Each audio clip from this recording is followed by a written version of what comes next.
City Council page and our YouTube Lawrence City Council page. Pursuant to Chapter 20 of the Acts of 2022, this meeting of Housing Committee is being conducted both in person and via remote participation. A reminder that persons who would like to listen to or view this meeting while in progress may either attend in person or at the location that I have previously mentioned. Joining us today are voting members to my left, which is Vice Chair and Counselor for District A, Fidelina Santiago, in addition to our Counselor for District F, Counselor Mark LaPlante. If we could all rise for the Pledge of Allegiance before commencing this meeting. I pledge allegiance to the flag of the United States of America and to the republic for which it stands, one nation, under God, indivisible, with liberty and justice for all. Okay, the first order of business, I do see minutes that require council approval, which is dated October 10th of 2024. Can I get a motion to approve? Motion to approve. Okay, all those in favor say aye. Aye. And the ayes have it. The next order of business is item number 50724, the acceptance of voluntary easements from the Essex Company for the Mass DOT Amesbury Street redevelopment project. We have our acting planning director, Mr. Danny McCarty. You have the floor. Good evening, councilors. Daniel McCarthy. I'm here on behalf of the Planning Department and the City of Lawrence. This is part of the ongoing project for Amesbury Street. You're all familiar with this. We have conducted some takings from several properties.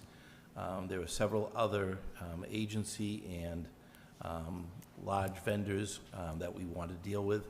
The Essex Company asked whether they could do a voluntary easement rather than be involved in the taking. They're going to donate the easements to you.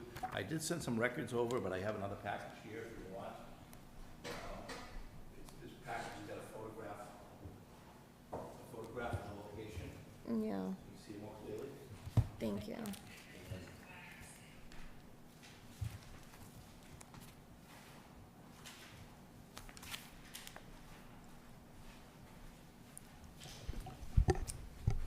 So it's fairly straightforward.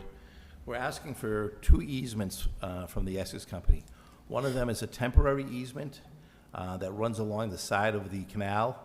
That's so we can construct a sidewalk. That's in one of the pictures you can see there on the map.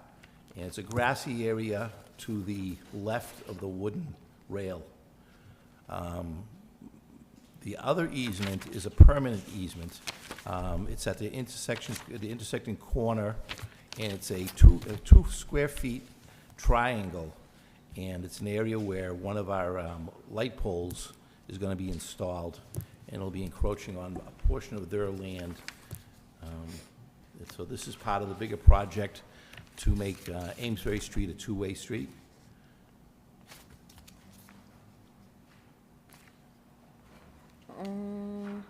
Okay, so I'm looking at the diagram. I just wanted to make sure. Easement, I'm going to call it easement number 1 for the sake of not trying to convolute Yep. your presentation. So, corner of Amesbury Street and Canal Street, Yes. are you referring to this pole, like this, Right, that pole's going to be replaced. and that is the easement And to that's the which you're easement, right. taking Yep. temporary easement? Frankly, we're probably already encroaching on their land, so getting this easement actually makes it, clears up the title a little better. Whose land? The Essex Company. So they own the dam, and they own the canal, and they used to own the entire city. Okay. And what is the second one again? It's, you can see it in the background, but if you look at the parcel map with the yellow, it's, Okay, I believe it's, that's on Amesbury Street. yeah, that's on Canal Street. That's on Canal. Yeah, so if you're looking at the picture, it runs behind that. It's a grassy area that you can see on the side of the canal. So there's a wood beam fence. You're talking along about this it, yeah. grassy area back here in That the, green area. That So green the area? Yes. So we need that because we're gonna be putting in a new sidewalk there. And we need Okay. to frame the sidewalk to pour the concrete, and the frame will go on their land. Okay, And again, this easement's been reviewed by their attorney. Attorney Kevin Foley worked on it for the city of Lawrence as well. And it's been approved and will be signed by their vice president and by the mayor after, and they'll be recorded at the registry of deeds. okay. Discussions, questions? Counselor LaPlante? Thank you. Quick question. So I see the picture, I see the current sidewalk, I see the guardrail, and I see the grass.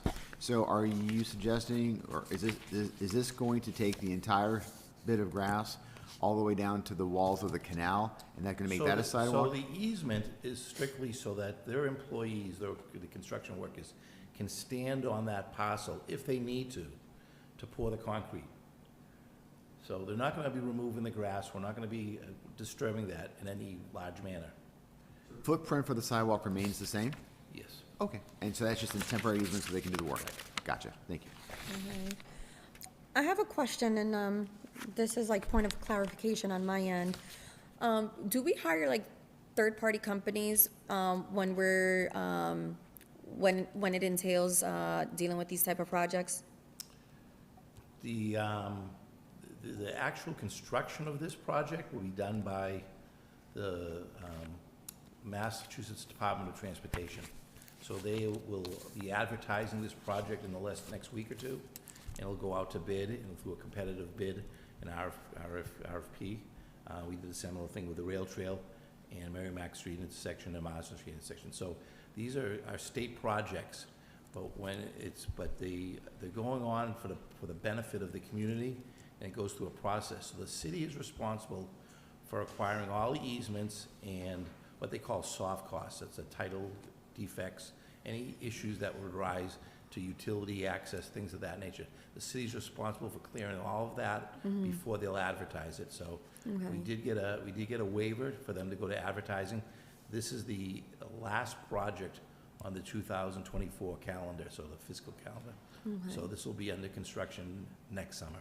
The reason why I ask is because I notice, and this is like a separate issue, but I'll give you an example. When there's work being done in our roads and our sidewalks, and we have third-party companies such as either the gas company or Eversource, I've been hearing a lot of complaints of they are not cleaning up after themselves, leaving equipment, whether it's cones, whatever material is being used to redevelop whatever the project is. So I just wanted to make sure that we are doing our due diligence with whoever we're working with, that they are doing their part in, cleaning up after themselves and not leaving anything behind on someone else's property or on Sure. city property.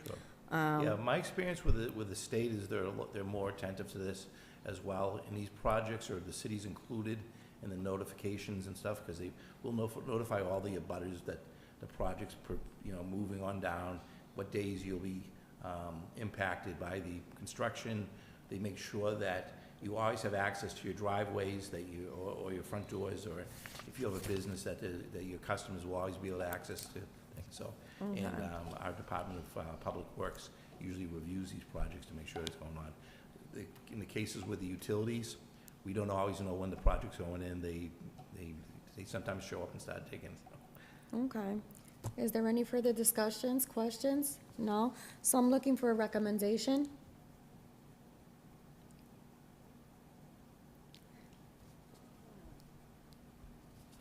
I'm looking for a recommendation to be sent up to full council with a favorable recommendation. Motion to send for full council for favorable recommendation. Second. Okay, all those in favor say aye. Aye. And the ayes have it. The next order of business, we are wanting to untable item 43023. Is that correct, Mr. McCarthy? Yes, that is correct. Okay, can I get a motion to untable? Motion to untable. All those in favor say aye. And the ayes have it. So item number 43023, amend the city's Housing Development Incentive Plan, HDIP, extending the proposed housing development zone to include more city neighborhoods and amend other aspects of plan.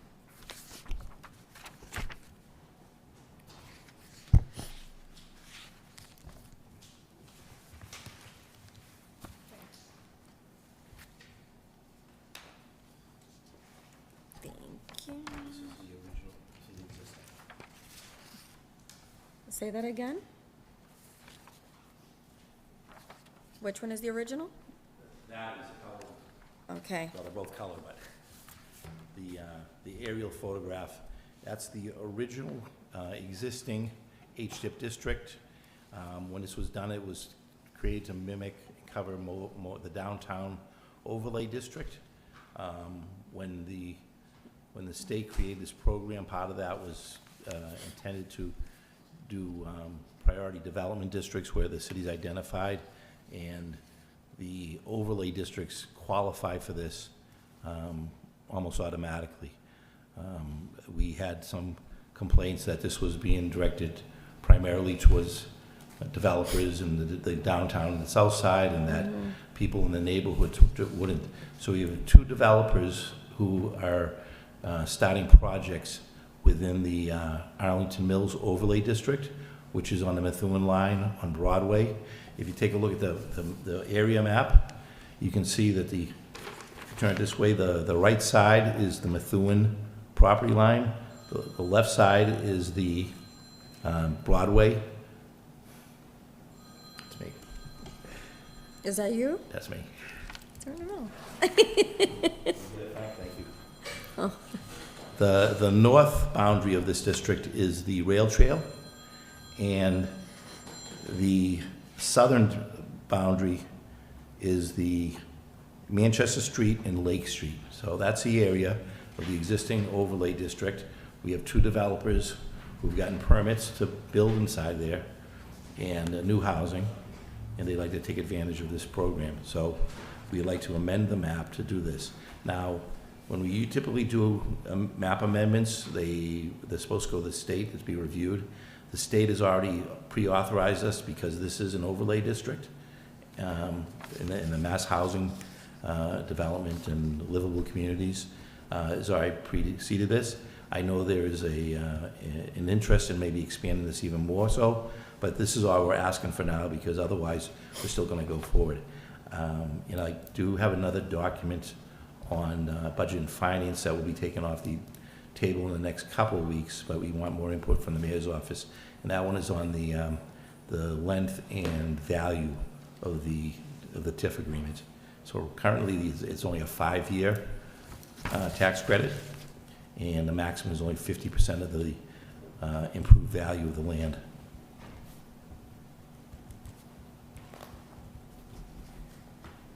Okay. Do you mind just walking me through a bit more? So they're redesigning what the proposed development district will be with this new map? Yep.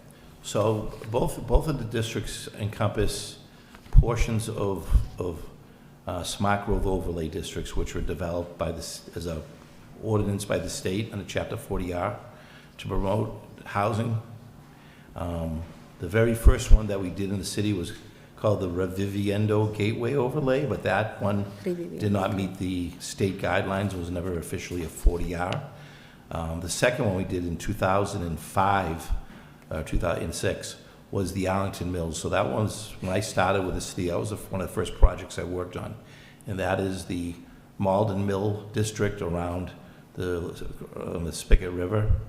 And there was a bunch of vacant mill buildings that were being redeveloped. There was a few industrial businesses there, but for the most part, it's been underutilized. We currently have permitted 4 projects on that under the overlay district, but those were done using the overlay requirements. The HDIP is intended to develop market rate housing rather than affordable housing per se. You can do up to 20% affordable housing to qualify, but 80% of it has to be market rate housing. And the 2 developers in this case, both their intentions are to do market rate. One of them, I think, is only 12 units of housing, which is over the Fruteria market. And the other one is a larger project, I think is about 30 units. And that's going to be on Broadway in a vacant lot. I think they've already started the basement foundation work on that one. Okay. Questions, discussions? Counselor LaPlante? Sure, so thank you. So if I understand this proposal correctly, we're trying to make it a little bit easier to create more housing in this part of the city. We are, and it's also to, it's typically not utilized for new construction. It's for substantial redevelopment of aging properties, and that's ideal for this district, because what we have is, one of them was a existing foundation from a building that burned down, and the other one is the fruiteria, as we said. It had a abandoned office space above the market, which hasn't been utilized in 50 years or so, and it's gonna be redeveloped and made into 12 apartments, 12 or 14 apartments, I forget exactly, but. Do you have any projections on housing growth in the city and how that's gonna impact the school department? Well, this project's gonna increase housing by 42 units, so. I don't know the estimated number. Those numbers typically depend upon the program, how it's being done in, sometimes if it's a corporation, a charitable corporation, which is working for a purpose. Lawrence Community Work does a lot of family housing with multiple units. Some developers do, one-bedroom, two-bedroom units that are probably more accessible or preferable for empty nesters or single men or women who might be, graduated from college or something like that. So it's a variety of stuff. I couldn't project the numbers, but I can probably make an inquiry to the state and see if they have some guidelines. So the answer is, and I'm gonna be a little rough here, but you know that I have a lot of respect for, the answer is no. We don't have any projections right now with respect to the increased housing and what that would mean to our schools after we just built 2 brand-new schools, at least 2, with the That is Leahy and the Oliver School that we're going through. So that's the first thing. The second thing is, do we believe that this part of the city is not congested at all? Is there any parking problems in this part of the city? Is there any people who are feeling frustrations about travel in this part of the city? Before Dan McCarthy answers that question, Frank Cirillo, Economic Development Director for the City of Lawrence. And for impact on schools and the growth of schools, it depends on the apartment size. So if zero to one bedroom do not generate a child for the school department. He's going to answer your parking question. He's gonna answer the what? The parking question. Oh. So, based on what you just responded, how, of these, I'm sorry. Nope, Counselor, you have the floor. Go ahead. Well, I think he may be reading my mind, which is we don't have solid numbers, we don't have projections. The challenge I think we face as a city, I'll be very polite now, the challenge we face as a city is that we don't look at the entire city as a whole. We don't consider all the elements of the city. We say we have a housing problem, let's create more housing. But we don't think about, well, what does that mean for parking for the current residents that are now? We don't even ask the school department, do you have enough space in your facilities to have an increase? And we don't consider that there are, while these numbers may not be stunning, and by the way, I just walked out of the LRA Citizens Advisory Council when they're talking about 300 or 400 apartment units that are going on in various places in the city. And I'm thinking to myself, if we just start thinking things little tiny bits, these tiny bits all add up in addition to the big bits that are adding up. The number of vehicles that we have. And I just don't think that we are, and I'm venting, and this is not really a question, but I don't think that we don't have the wherewithal right now to manage the kind of growth and housing growth that we're expecting. And a fundamental part of housing growth in the city is understanding where do we have unlawful apartments to make our places safe for the current residents. And I don't think that we've done an adequate job with respect to that. If you were to, through you, Madam Chair, if you were to say to me, we're really working with ISD, and by the way, we don't know what the number is. There's a lot of stuff we don't know. We don't know the school projections. We don't know how many unlawful apartments we have in the city, although everybody will tell you we got lots. We just don't know where they are and what they are. We know there's a lot of cars. We know that's spiked up tremendously. So we have some data, but not a lot. But the point here is, until we get our house in order with ISD and go through a plan that formulates what are we doing to make sure that we reduce the unlawful and maybe increase the lawful. Maybe we can increase something like this, or what the LRA is looking, and I hate to bring that in, but what they're talking about right now. And so it makes it difficult for me, for my vote, to say yes to something like this when there are too many loose ends and there's no, I'm gonna be polite again, political will to go ahead and do what needs to be done to get an honest assessment of where we are as a city with our housing units, and then saying, what are we doing to make sure that our current residents are being treated with, that they have the proper school systems, that they're not crowded, that they don't have to take 40 minutes to cross the bridge. I've heard ridiculous comments at certain parts of the time of the day when they can't get to where they need to go because of that. And we are seeing an influx of resident parking. The gate is open. The gate is open for resident parking. I finally had to say yes to resident parking in my district because I had no place else to go. But that's going to be a short-term solution to a much longer problem that's not going to be sustainable. So anyway, that's the vent, and that's the vent for me having a lot of concerns about this. Concerns, and this is not my district. If Mr. Del Rosario was here, he would look to me and say, you got all that stuff in your district, LaPlante, why are you stopping it here? I'm not one that's looking for stuff in my district like this, to be honest with you, because I want the quality of life to be enhanced. So anyway, that's my vent. Thank you, Madam Chair. I appreciate hearing your vent. I know that wasn't a question, but I just want to respond in a civil part. Part of the reason the state approved us to go forward with this is because when we created this overlay district, it was studied by the state and reviewed. So all the issues of parking were adopted. So the parking levels in this are far higher than are necessary for the amount of housing that's going in. The city is actually working with Fruteria to help them create a new parking lot. Anybody who's familiar with that market, for the last 15, 20 years, it's been a sandy, dirty parking lot. So we're upgrading it, putting new utilities in, and we're going to be leveling that up and paving it, making that market more accessible for the public, and creating more parking for both shoppers and tenants, and for people who want to utilize our park and our rail trail. So I don't disagree with some of your comments about the parking situation, but I think on this level, this project's been well thought out by the state. Both of the projects I mentioned have gone through the zoning and the planning board project, and they did have all their available parking on site for both projects. Okay. All right. Any further discussions, questions? No? All right. Well, I understand the need for housing. I'm very involved when it comes to, with real estate, and I see definitely the need that everyone, like it's not even a Lawrence issue, it's a global issue when it comes to housing. And then trying to kind of find solutions to the other challenges that the city face that the councilor mentioned, which is the parking.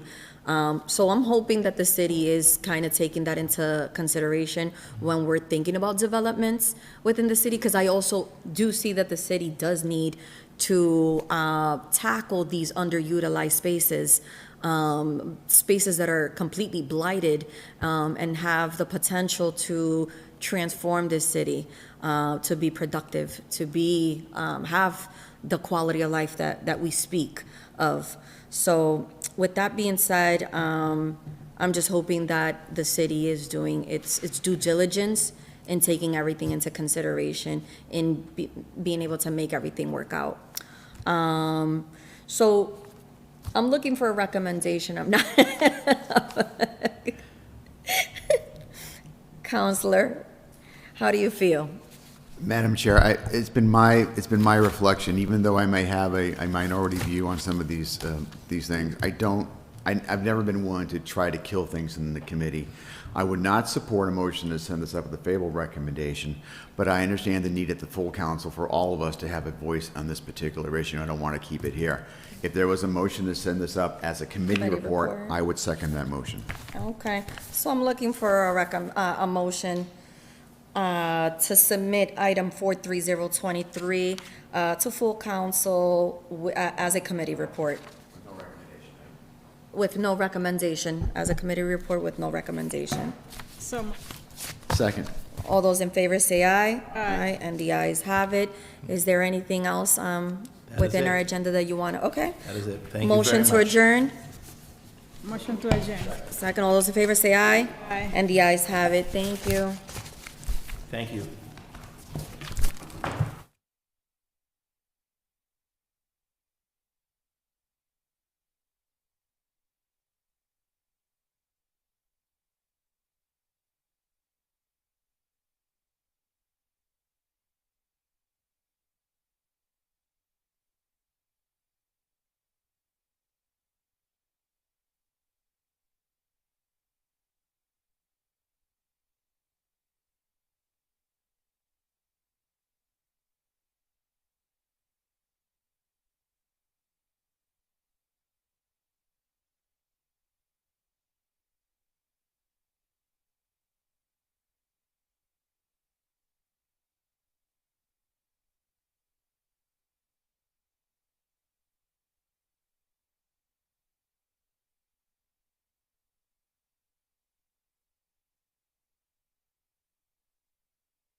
Giovanni, he's not gonna attend.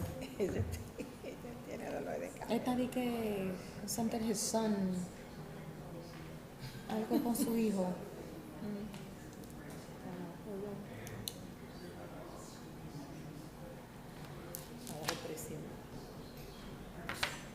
Pero hay mucho virus, hay unos virus malos afuera.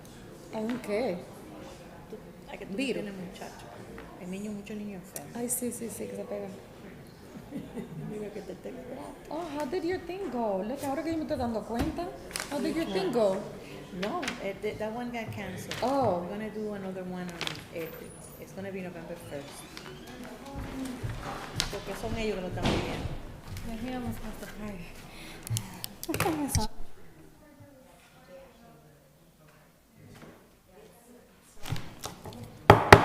Good evening and welcome to the Budget and Finance Committee meeting. Today is Wednesday, October 23rd. It is now 7:21 p.m. Voting members, to my left, I have Councilor Wendy Luzon, and to my right, the Vice Chair of this committee, Councilor Vivian Marmol. Pursuant to Chapter 20 of the Acts of 2022, this meeting of the Budget and Finance Committee is being conducted both in person and via remote participation.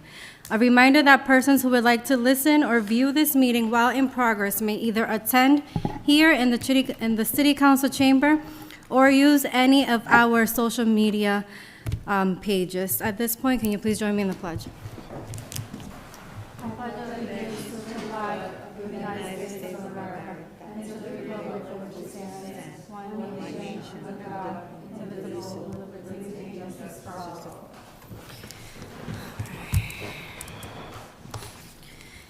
Councilors, we don't have any minutes to approve. The first item under new business is item 503-24, fiscal year 2025 property tax classification, public hearing brought to us by our Chief Assessor, Alexi Vega. Mr. Vega, you have the floor. Good evening, councilors. I do have a presentation that I'd like to put up on the screen. And you folks should have received a hard copy of the presentation, both email, and I'll just go through the presentation. It's going to be a very quick overview. This is just the first step in the tax classification factor presentation. We're going to do another one, a much thorough one, when the state certifies our values.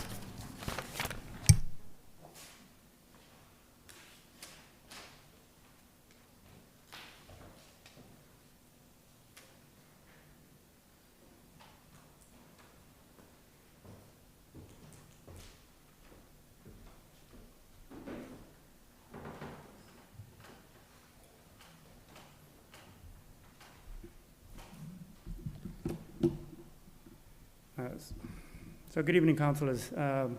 So the assessors put a packet together for you this evening to walk you through the entire tax classification requirements by the Department of Revenue. In order for you to determine the tax classification factor, the values have to be certified by the state. They're not certified as of yet. The state is currently reviewing our numbers. So we should have certification by the time the councilors meet during the public hearing sometime in the middle of November. During the calendar year 2024, the city went over the entire valuation of the city. We reviewed all the sales that were recorded at the Registry of Deeds, and to no surprise of anyone's, property values did increase significantly. For FY25, the overall value of the city of Lawrence is $8.4 billion. That's taxable value, does not include exempt properties. This is a 10.2% increase over last year's $7.6 billion. Across every class of properties, major class of properties, from residential to personal property, the values increase roughly around 10%. So across the board, you're gonna see everyone being treated fairly and equitably when the council has voted on their budget in June. So the average single-family home assessed value in FY25 is $450,000. This is an increase of roughly 11% over last year. In FY23, the average value is $375,000. So if you own property, a single-family home in the city of Lawrence, you're you're doing really well for yourself as far as valuation is concerned. So the slide number 5 gives you an overview of the entire city of Lawrence for the last 3 years. As you can see, per the 4 major classes of property, residential property values on the right-hand side have increased significantly. For this year, it's roughly 10%, 10.3%. For residential, commercial, 10.8%. Industrial, 9.6%. Personal property, 8.5%. The overall valuation of the city of Lawrence, again, is $8.4 billion. And to the bottom right, you'll see the taxing levy capacity that the city has adopted in their budget over the last 3 years. So in FY '23, it was $82.9 million. In 24 was $84.4 million, which is only included new growth. And for FY '25, councilors, you voted in June to increase the budget by Proposition 2.5 plus the anticipated new growth, which was $900,000. On slide 6, gives you a brief explanation of what the levy is. The levy amount is the amount of money you actually raised in taxes. The levy limit is the potential that you could have raised. And as you know, in prior years, in the last decade or so, we have not raised to the full levy capacity. The state also allows you to use Proposition 2.5 plus new growth. So when the state determines what the maximum allowed for Proposition 2.5, your number that you can use or raise up to is $2.4 million, plus the new growth. The estimated new growth, again, this is under review by the state. We should get certification within the next couple of weeks. So the overall valuation that we're anticipated to be certified is roughly $1.5 million. That's $600,000 above and beyond what we anticipated in the beginning of the year, because we just didn't know. And we like to be a little bit more conservative than the opposite happening. Let's say we would have come to you during the budget season that the new growth is anticipated at $1.5 million, and we brought in $900,000. I think we'd be in the red, because we'd be 6 months into the fiscal year. So we'll be down here in November saying, crying wolf and saying, you're gonna either cut or raise more taxes. And that's the opposite. So this is a blessing. This is a great thing. Slide number 7 gives you a 10-year comparison of the entire growth estimates or what that was actually certified by the state. As you can see, we've been averaging around $1.5 million. The anomalies you see in 2020-21 was the Columbia gas disaster. They since have slowed down, they've made improvements, but not as drastic as they had to do in South Lawrence. So these numbers are very, very healthy and great for the city. The reason why we have the tax classification is because if you didn't have this classification hearing, you would have to adopt a factor of 1, which is a single rate. What that would mean is that the residential and commercial would pay the same rate, which is $10.45. And you'll see later in the slides, that number's in the bottom, you'll see that what the impact is gonna be when we shift the tax burden to help the residential taxpayers and shift the tax burden to the commercial, industrial, and personal property. Right now, the city's overall value without a shift is 80-20, 80% residential, 20% commercial. When we shift the burden, you're gonna see the drastic drop on both sides. Here's the historical data of the city of Lawrence and their tax rates. Actually, what I want to point out here is the tax shift that the city councilors have adopted for many, many years, which is the maximum allowed by law, which is 1.75. For this presentation, I used the same as what we've done in the past, 1.75, but again, you guys can, during the public hearing, the city councilors can adopt a different factor. This slide, number 10, is actually provided to us by the Department of Revenue, and this is your taxing capacity. As you can see here, for 2025, the city of Lawrence can actually raise $101 million. City councilors have been very tight with their budgets and have not chosen to raise to the full levy limit, and have chosen for FY '25 to adopt to budget only million, which is a great thing because that's when folks see a difference in their tax bill. The excess levy capacity that the councilors are going to vote for when we do the public hearing is the excess levy of $13.7 million. This is what's been left on the table for the last decade or so. Here's slide number 11 is the average single-family tax bill.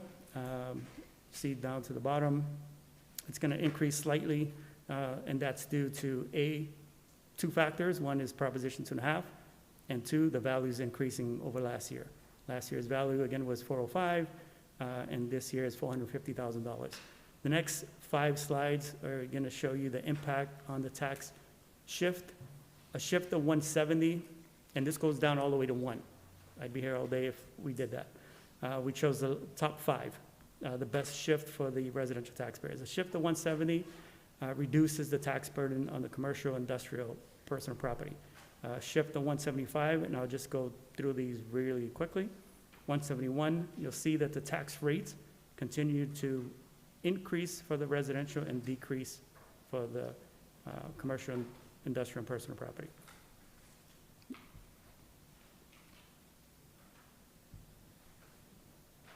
I'll stop at 175. Here's the most advantageous tax factor for the residential class. Here's a comparison of the single-family home. Single-family home in the city of Lawrence average will increase $179. Condos will see an increase of $142. 2 families, their values just skyrocketed. We had to make sure that we meet the state standard at full and fair cash market value, and that's 100%. So 2 families, if you own a 2-family, God bless you, you're doing really well for yourself. That tax bill will increase $291, 3 families, $128, commercial class of properties, $536, and then the industrial class will see an increase of $1,454. Here's a snapshot of the factors for single-family homes compared to the commercial side.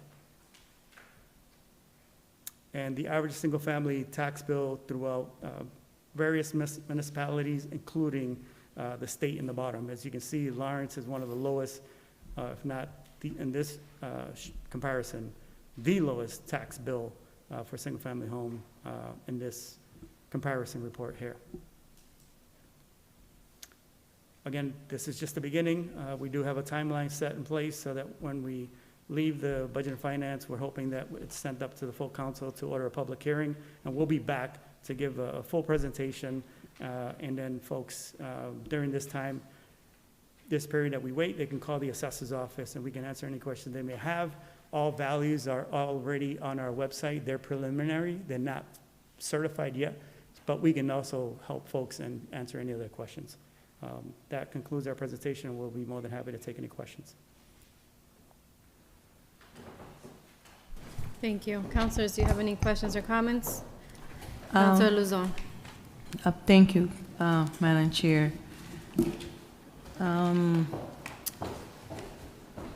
Mr. Vega, why is this is not certified by the state?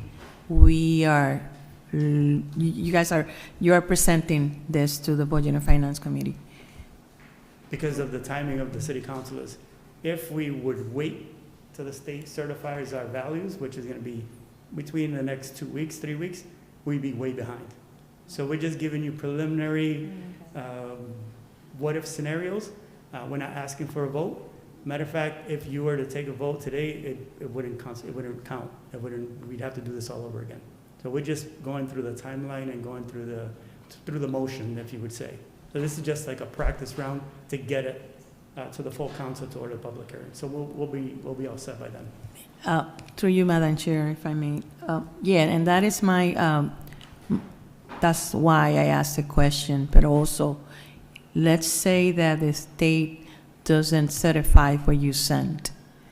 What will happen? Are we going to be looking into a new document? Correct. We'll present to you a set of new numbers. Typically, when we do this, the numbers don't change much. We just can't wait. We just got to make sure that we hit our timeline, and the state wants to make sure that we are good to go when they certify our numbers. not to fall behind, and this has been done before, this is past practice, and this is the best result in the manner of which the Lawrence City Council ordinance puts things on the agenda.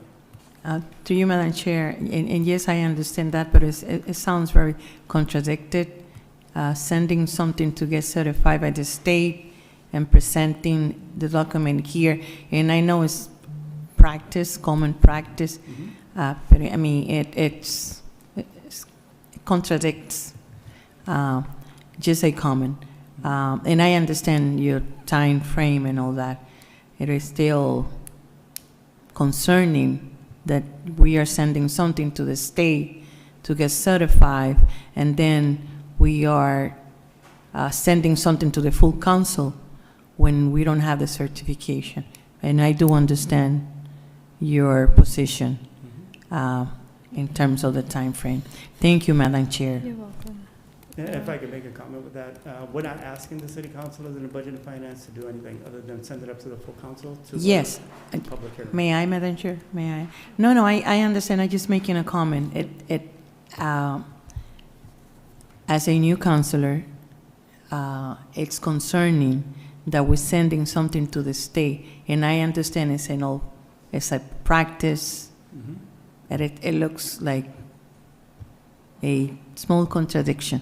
We are here to send it to the full council. Yes. But I'm also, maybe it's not about your department. It may be about the state, because we have to wait for their certification. That's, just to put it out there. It's nothing to do with your department. Thank you, Mr. Vega. Any other questions or comments? Madam Chair. Vice Chair Marma. Please excuse my ignorance. I see here on purpose, the maximum allowable tax shift is 1.75, but then we're seeing scenarios of a 1.7, like different increments. Do we know where we stand as to what it would be, the tax shift that we're gonna be going with? If I'm even wording that correctly? No, Because we're looking at different scenarios, correct? Correct.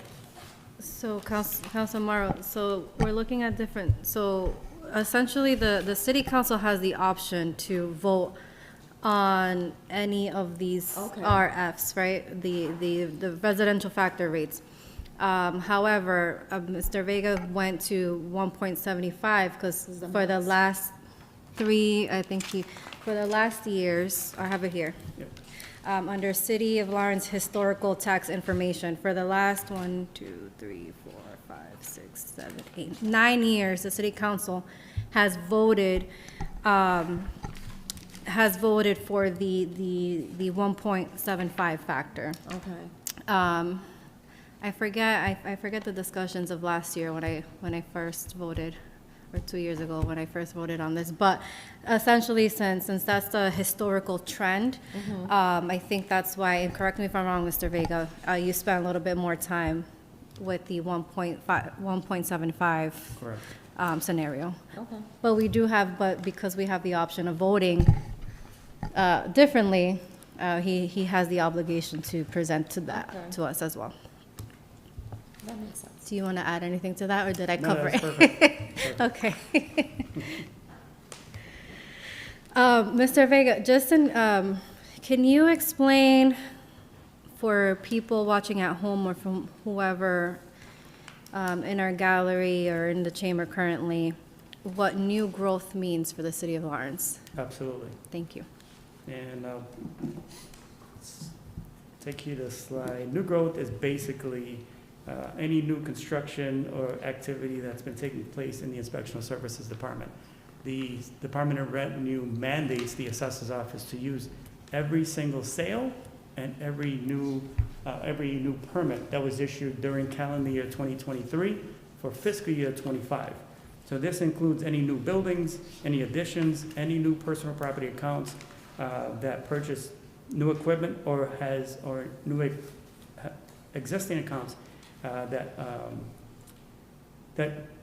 added more inventory to their property. So if you see a single-family home that's converted to a two-family, that second addition on the second floor, that's considered new growth because it was not taxed the prior year. So that's what we're allowed to add to the tax rolls.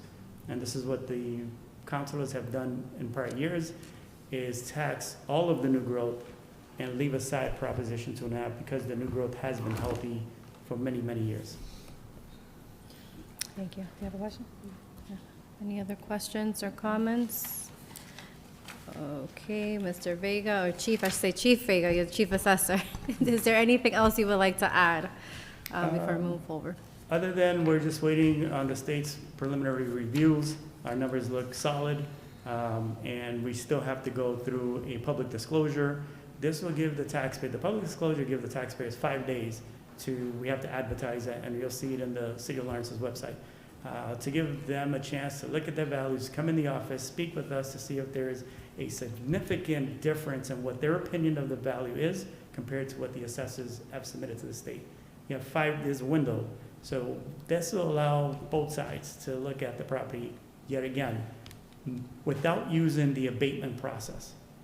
All right, that's the key part to the reval and the 5-day public disclosure. Mm-hmm. Ultimately, after the public disclosure is over, state certifies the numbers, we'll come back to the city council. During the public hearing, those numbers, values, new growth are set in stone. The next item for the council is this, to adopt the factor.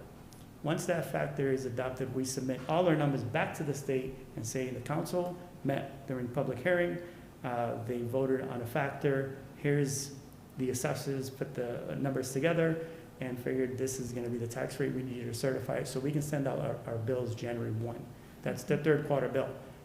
After the bills are done, taxpayers have 30 days to file an appeal, a formal appeal in the assessor's office, to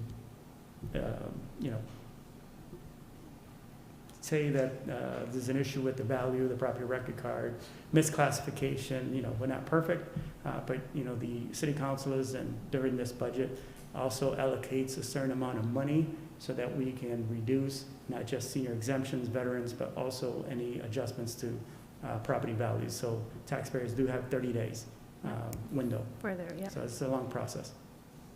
Council Councilor Luzon. Chair, Madam Chair, it will be possible if we can get something to share with the constituents, with our constituents, something simple. Would you mind sending us like something Like that a we can share? one-pager? One pager, yes. One pager of the presentation, sure, yeah. Thank you. Madam Chair. I also want to say, I appreciate that you and your department you guys stay ahead of the game, because once we wait, from my conversations with you, usually when the state gets back, it's minor things that we can fix right away, if any. Usually when individuals start these processes and wait for certain things and are then behind, it's somehow the city council's fault because we need a vote, we need this, we need that, and they turn it around and we're the bad guys. So I appreciate that you guys are always moving things along and trying to get ahead of the process. You're welcome. Any other comments or questions? All right, so you need a vote for a public hearing. To send it up to the council and then to, without a recommendation, just as a committee report. So Okay. then at the full council, we can order a public hearing. Okay, councilors, can I have a motion to send as a committee report? Motion has been made by Councilor Marmol. Second. Seconded by Councilor Luzon. Discussion. Seeing none, all those in favor say aye. Aye. And the ayes have it. I was about to say, all those in favor say hi. Thank you. The next item, we have item 504-24, appropriation transfer in the amount of $40,000 from the stabilization reserve to the judgment accounts for litigation settlement. And we have here our first Assistant Attorney, Kevin Foley, to present this item. Attorney, you have the floor. Thank you, councilors. Good evening. I'm standing in for City Attorney Tim Hooton, who's traveling. He's traveling back, I think, as I'm speaking to you. So this first item is for a transfer from stabilization to a case that was just recently settled.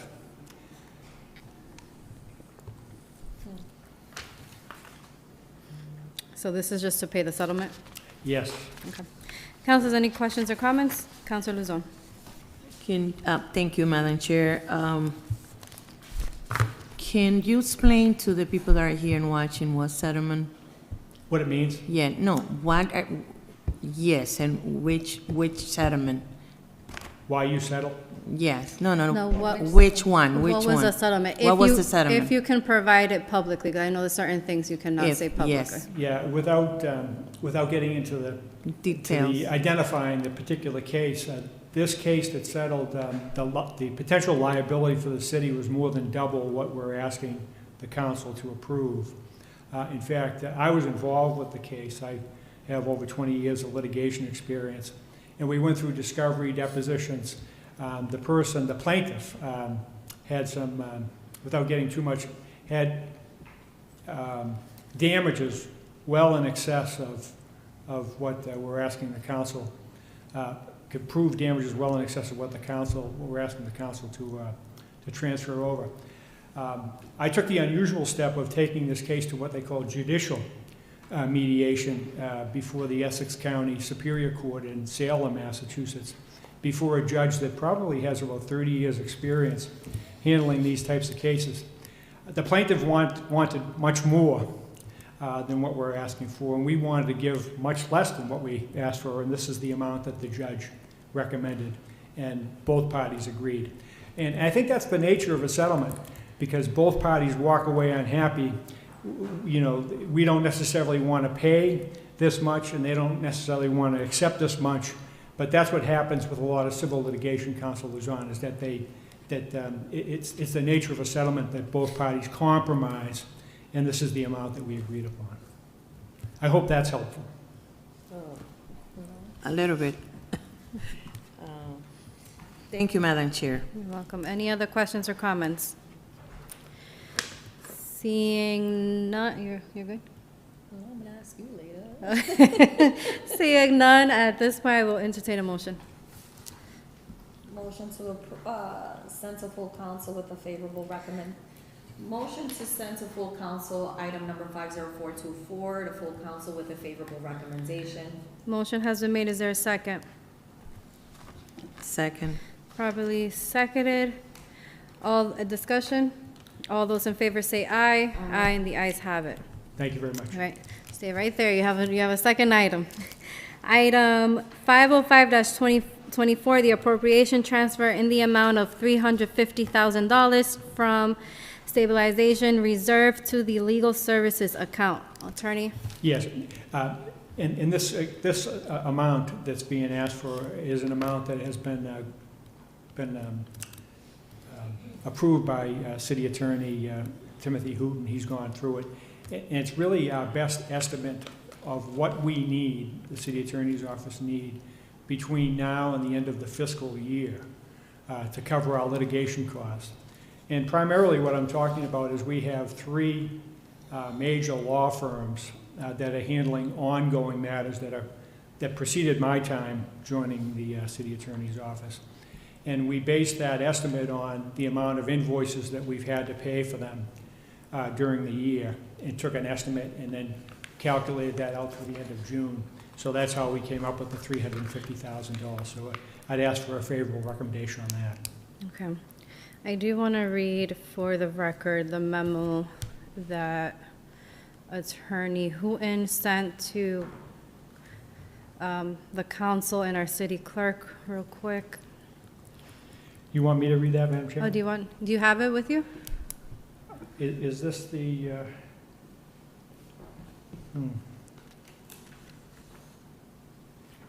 I have it right now. I can just read it. I have it right in front of me. I'm looking to see if I have it in my package. I don't know if I do or not. Sorry. It's okay.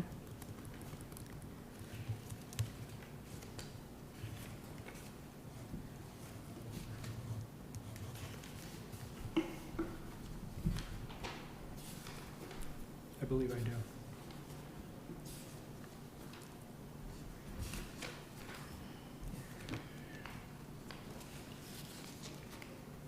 Yes. I believe the memorandum you're referring to was dated October the 3rd, 2024.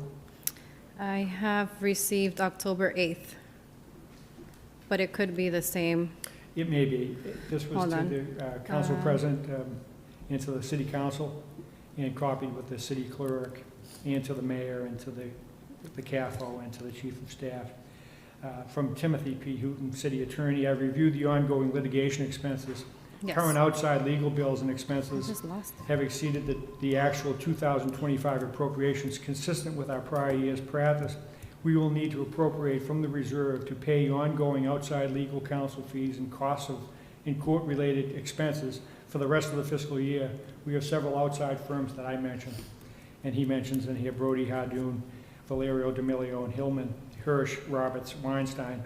I anticipate billing from those firms continue at the same rate as the past 3 months, that a transfer of $350,000 to the legal services from the reserve should be sufficient to sustain the department through the end of the fiscal year. Accordingly, I'd ask you to please appropriate the transfer from the stabilization reserve in the amount of $350,000. Timothy P. Hooton. Thank you. Councilors, any further questions or comments? Councilor Zong. Madam Chair, can we ask for a committee report? I would like to know where this money is, where they are spending this money. I mean, if they can share, I know that's illegal, it's illegal, but if we can get a committee report on the cases that it, And what we use outside legal services for? yeah, invoices, as I know they must have invoices, and for in which cases, because it's a Can huge you amount let- of money. Yep. Can you let Attorney Hooton know, just to send a little bit more supporting documents for next week? Sure. Okay. In that case, can I have a motion to send this up as a committee report? So moved. Motion has been made. Is there a second? Second. Properly seconded. Any other further discussion? Seeing none, all those in favor say aye. Aye. And the ayes have it. Thank you, council. Thank you for your time. Next item on our agenda is item 506-24, appropriation transfer in the amount of $250,000 from the ARPA/free cash account to a new account to support Lawrence Community Works redevelopment of the Dye Works building. We have our financial manager, Ms. Sue Fink, here. Ms. Fink, Good you evening, have the floor. councilors. As you indicated, I'm here to request an appropriation transfer of $250,000 of the unallocated ARPA free cash to support Lawrence Community Works for the renovation of the Dye Works building located on Island Street. Currently, there is $735,000 in unallocated ARPA free cash that's available to be used. And with your indulgence, some staff from Lawrence Community Works are here, and they can better explain the project to you than I can. So, Mary Ann, Haley Nadell,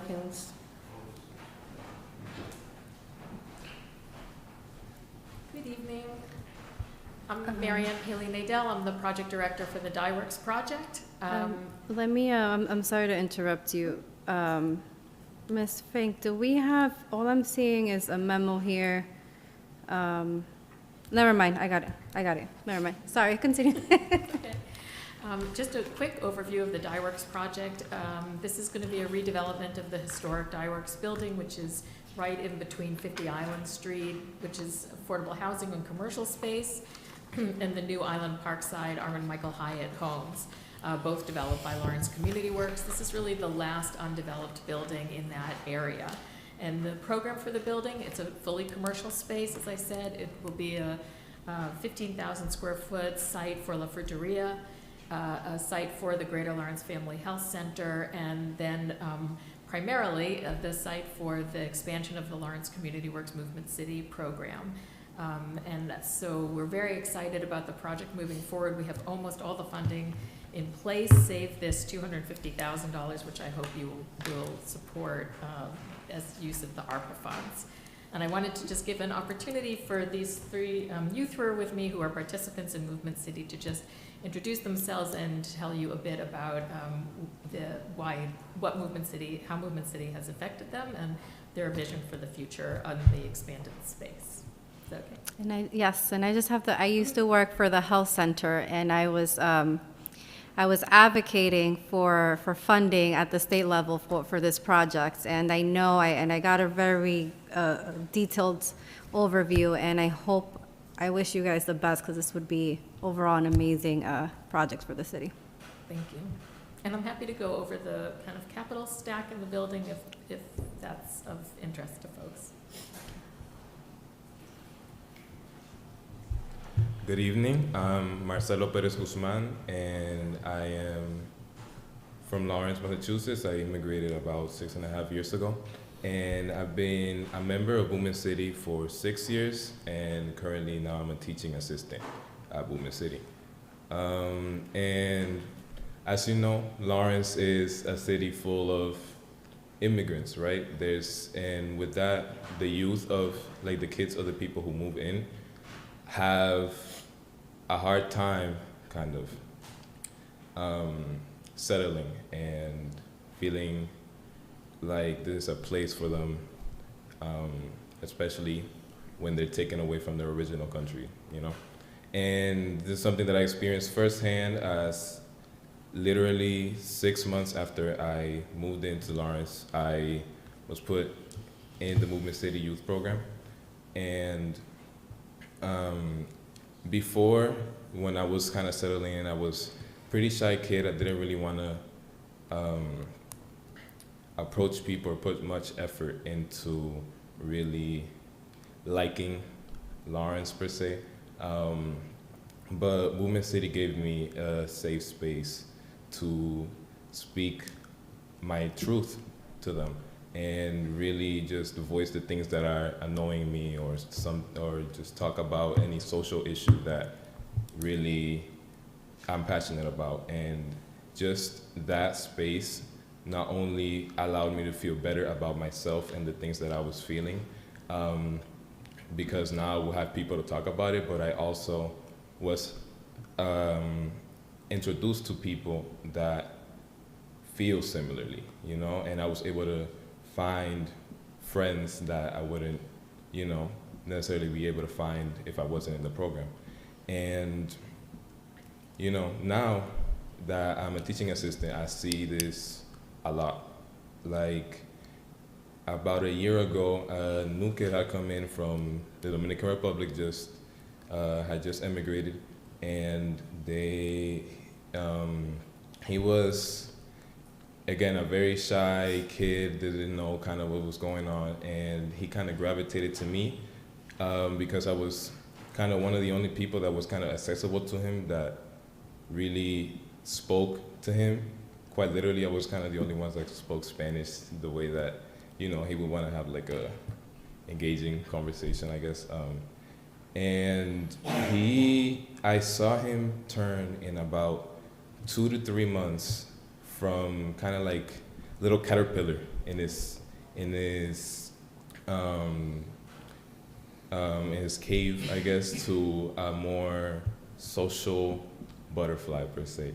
And I even helped him write a song about just growing up as a teen, and just him talking about the issues that he had moving from the Dominican Republic to Lawrence, and just different other social issues that he felt he wanted to speak up on. And it was amazing to see from me. And I just think that Movement City is so valuable for kids like me and kids like him, to not only be able to find a community that accepts them how they are and listens to them, but also has them be able to call Lawrence their home, you know, which is something that a lot of people, especially coming in, are reluctant to do. I myself was reluctant to do it for a long time, but now, thanks to Movement City, I feel like Lawrence is as much of a home as where I was born and grew up, so, yeah.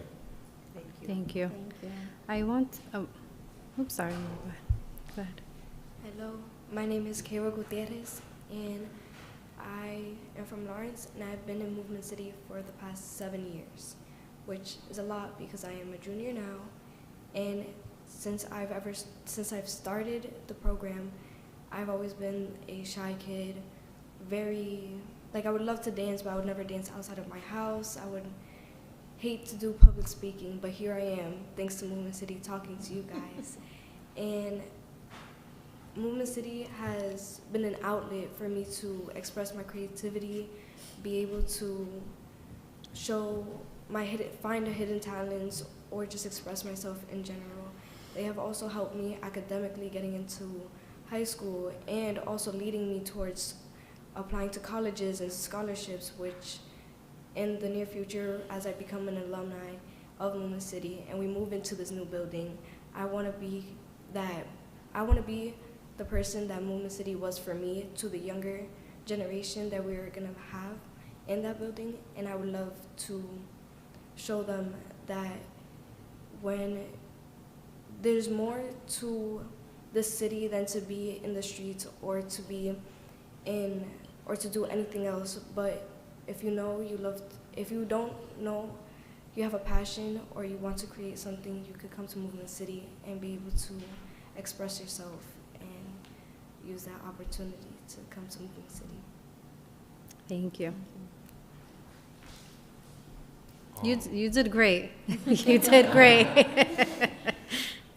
I'm Justin Barone, and I'm a junior, and I've been in Movement City for like almost 6 years now.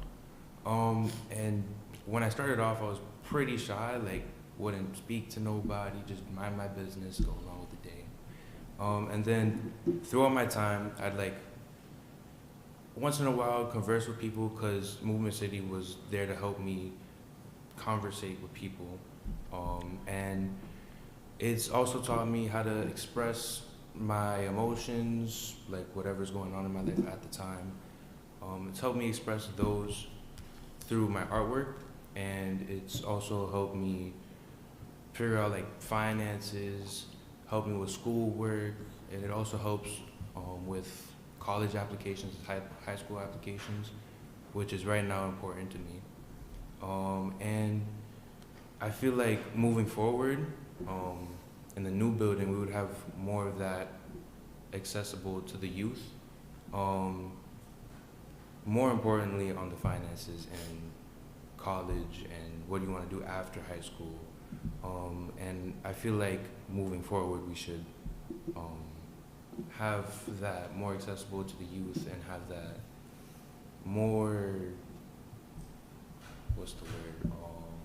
available to more people. And with the new building, that should be available. Thank you. I'll just close by saying I should have started with it. This expansion space will allow the program to serve, we now serve about 150 students through the course of the year, and it will allow us to double the size of the program and offer all of the things that they've talked about to more youth in the city. And I want to get, I'm on the DyeWorks webpage currently, and I want to read some of the numbers that you guys have on your website, because I think it's important for the community to know this. You have 80% of residents live in a food desert without access to healthy, affordable food.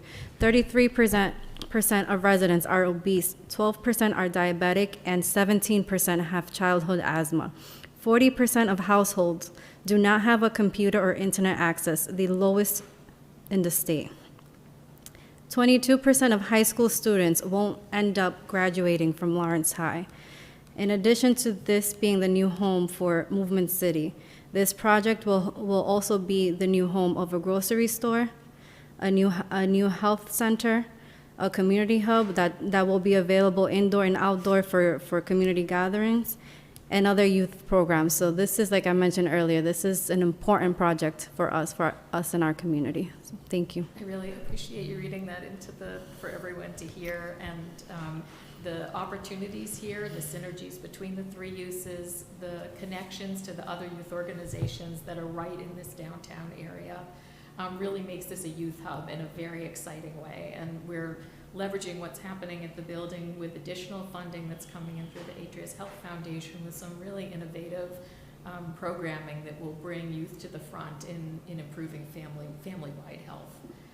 And so Dyeworks is really an important, critical piece of that. So we hope you'll support this ARPA funding. Thank you. I'm seeing that Councilor Luzon. Councilor Luzon. No, wants to say I something. no, this is great, and I think it's going to be great for the community and for the youth. But I would like to see, and I would like to make a motion, yes, to send it to the full council. We favor recommendation, but I think they should include something for our colleagues to see this great project. And Madam Chair, if I may, I would like to make a motion to send this to the full council with a favorable recommendation. Second.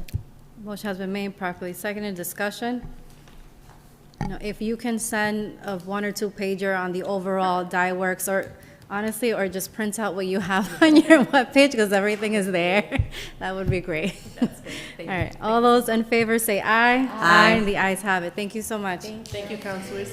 Just a question, when is the full council meeting gonna be? Next Tuesday. It That's is. election day. Oh, I'm sorry. Oh, nice. Thank you, Sue. That's an awesome question. We don't know yet. Okay, So it might be that Wednesday, okay.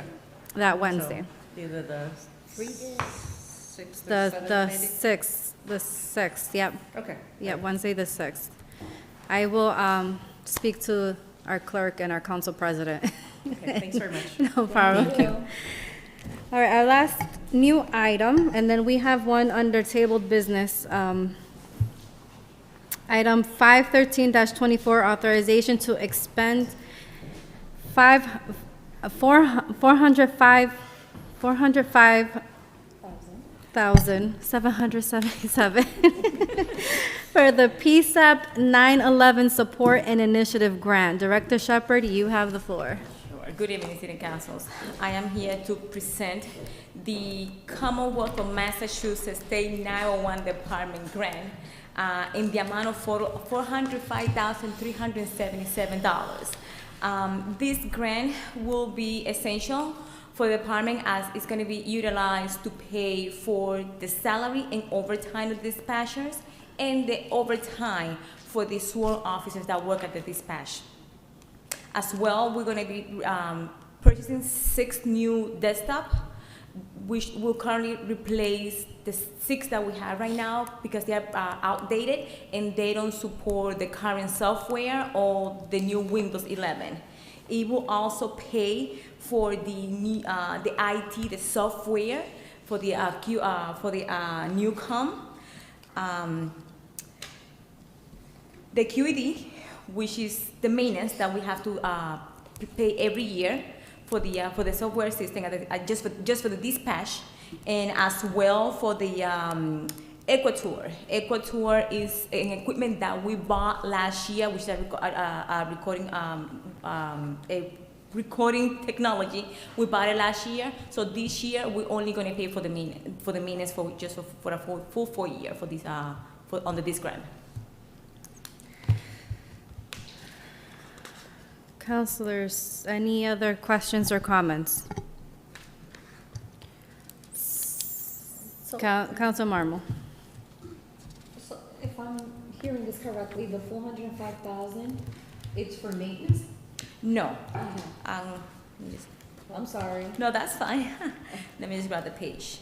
So out of the 405, $306,118.55. It will pay for salary and overtime. Okay. Then for just the computer dispatch itself, which is QED and Newcom, it will be $88,746. The radio console, which is this, the radio that we dispatch utilize to be able to communicate with officers when they're in an emergency, that will be just the maintenance because we already have the radios. It will be $7,980. The equipment for which is Equator is going to be $2,532.45. Any other questions or comments? Councilor Luzon, you all set? Okay, at this point, I'll entertain a motion. Motion to send a full council with a favorable recommendation. Motion has been made. Is there a second? Second. Seconded by Councilor Luzon. Discussion. Any other further discussion? Seeing none, all those in favor say aye. Aye, and the ayes have it. Thank you, Thank City you. Councilors. Councilors, can I have a motion to untable item 453-24, the authorization to expend $300,000 for the municipal clean or efficient energy initiative of the Merrimack Valley Renewal from the Massachusetts Attorney General? Motion to table. Motion has been Second. made, properly seconded. All those in favor say aye. Aye. The ayes have it, and we have our city engineer, Theo Rosario, for this item. Good evening, honorable councilors. So we're just asking for the authorization to expend $300,000 that you have already approved in another session with the full council. That grant has been approved, and then we're just like for the administrative part of it to expend it. So we just received the money. So, This is a grant from the attorney's general office, right, and it's just to cover it should be under your table. for the position of the supervisor of energy projects. So that's what I was going to, councilors, it should be under the table. I'm seeing here, right here. I'm seeing here, the total budget and use of award, $240,000 would be for the supervisor of energy, for the salary of the supervisor of energy, and then 60,000 would be for fringe benefits at 25%. Can you, what does that mean? Oh, well, the fringe benefits is just like the benefits that an employee receives from the city, like, you know, insurance, or it's not insurance, it's just like the fringe benefits is for the retirement and all that part. That's what it means, the fringe. So they are paying for it, so the city has not to pay for that. So for the salary, it's just $120,000. Okay. Councilors, any further questions or comments? I feel confused. Is it me? No, I'll say questions. I think, Just like, from my understanding, this grant is to, basically more than 50% of this grant is to pay for a position that's already approved. Yes. It has been approved, right? It has As I been remember it approved, from the, yes. yeah, from the budget hearing. So now we can fill this energy supervisor that we That's don't correct. currently have. What is the plan? And is this individual going to be reporting to you? I'm assuming, is it part of DPW No, or? so this is a part of DPW, but then it will actually report to the AG's office and the DOER, the Department of Energy Resources. So they are managing in this project actually to supervise the program of clean energy, municipal clean energy for the city of Lawrence. So now, okay, so not only would they have to be reporting to our DPW director, but also the AG and the DOR? Yeah, exactly, the Okay. DOER. DOER, okay. and this is one position? It's just one position.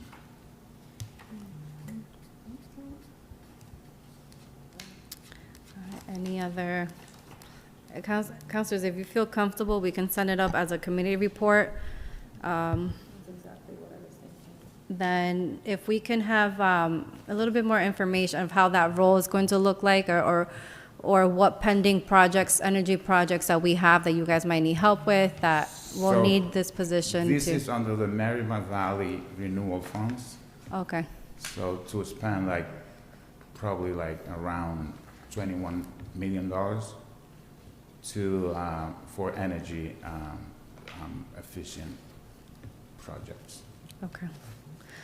All right, so let's send it up as a committee report. I'll also, can we have a note to also invite the DPW Director, Jorge Jaime, to our next full council meeting. Yep, in case anybody else has specifics on projects or et cetera. All right. Motion to send item number 45324 as a committee report, with, no recommendation, just as a committee report. As a committee. To city council, I submit that as a form of a motion. Motion has been made. Second. Properly seconded. Any further discussion? Seeing none, all those in favor say aye. Aye. And the ayes have it. Thank you. All right, at this point, I'll entertain a motion to adjourn. Motion to adjourn. Motion has been made, properly seconded. All those in favor say aye. Aye, and the ayes have it. Thank you so much, councilors.